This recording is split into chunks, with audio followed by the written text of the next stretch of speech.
இன்றே டவுன்லோட் செய்து உங்கள் ஃபேவரட் ஷோக்களை என்ஜாய் பண்ணுங்க.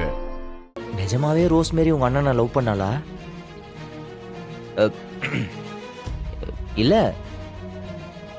பாண்டியன் தங்கச்சிங்க உதவி கேக்குறாங்க. தங்கச்சி புருஷன் ஜெயில இருக்கான்னு எந்த விதமான கரிசனமே இல்லையே. இந்நேரம் உங்க அண்ணன் உயிரோடு இருந்திருந்தா உங்க அண்ணி ஸ்தானத்துல இருந்து குடும்பத்தை நடத்திருப்பாங்க. அதனால கேட்டேன். ஏன் உங்க கடையில தான் வேலை பார்த்தாங்க. ராகவ் மாமாவை அண்ணன் தானே கூப்பிட்டாங்க. நீங்களும் அண்ணன் தங்கச்சியா தான் பழகி இருப்பீங்க. ஏன் நீங்க கேட்டு உதவல சார் அவங்க? அதான் மிஸ் அண்டர்ஸ்டாண்டிங் ஆயிடுச்சுல்ல. நாங்க தான் திருடின்னு சொல்லிட்டோமே. அவங்க எங்க அண்ணனை லவ் பண்ணது எல்லாம் உண்மைதான். இப்ப பாவம் ஏதோ குழப்பத்துல இருக்காங்க. சரி விடு, இப்ப என்ன பண்ணலாம்?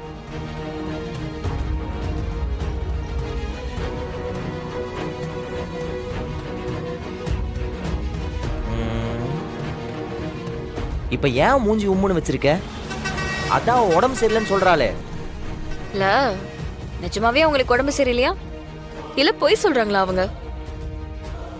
கண்டிப்பா ஏதோ ஒரு விஷயம் இருக்கு. இல்லனா ஏன் நம்ம பேரை சொன்ன உடனே அவங்க டென்ஷன் ஆகணும்? இப்படியே போயிட்டு இருந்தா ஒன்னும் சரிப்பட்டு வராது. நம்ம வேற ரூட் எடுக்கணும். என்ன பண்ண போற? கத்தி வச்சு மிரட்டினா?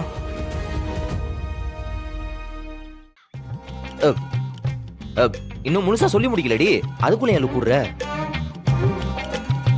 கத்தி வச்சு மிரட்டினா வராத உண்மை வேற என்ன பண்ணா வரும்னு யோசிக்கிறேன்.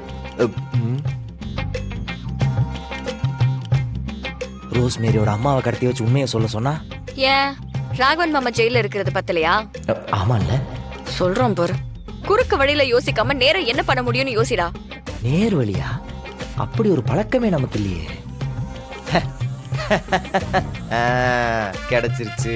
என்ன அது? வாங்கிட்டு சொல்ல மாட்டேன். எதுவா இருந்தாலும் இப்பவே என்கிட்ட சொல்லிடு. அப்புறமா சொதப்பிடுச்சுன்னு ஏடா கூடமா இதுல போய் மாட்டின. ஹலோ, அதெல்லாம் நான் மாட்ட மாட்டேன். அவ வாயாலே உண்மையை சொல்ல வைக்கிறேன்.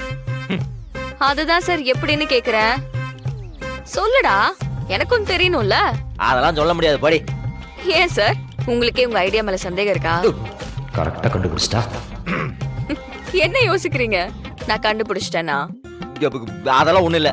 பிளான் சக்சஸ் ஆகட்டும், அதுக்கப்புறம் உனக்கே தெரியும். நீ வா, ஏறு வண்டியில. இவளுக்கு பதில் சொல்றதுக்கு எக்ஸ்ட்ரா மீல்ஸ் சாப்பிடணும் போல.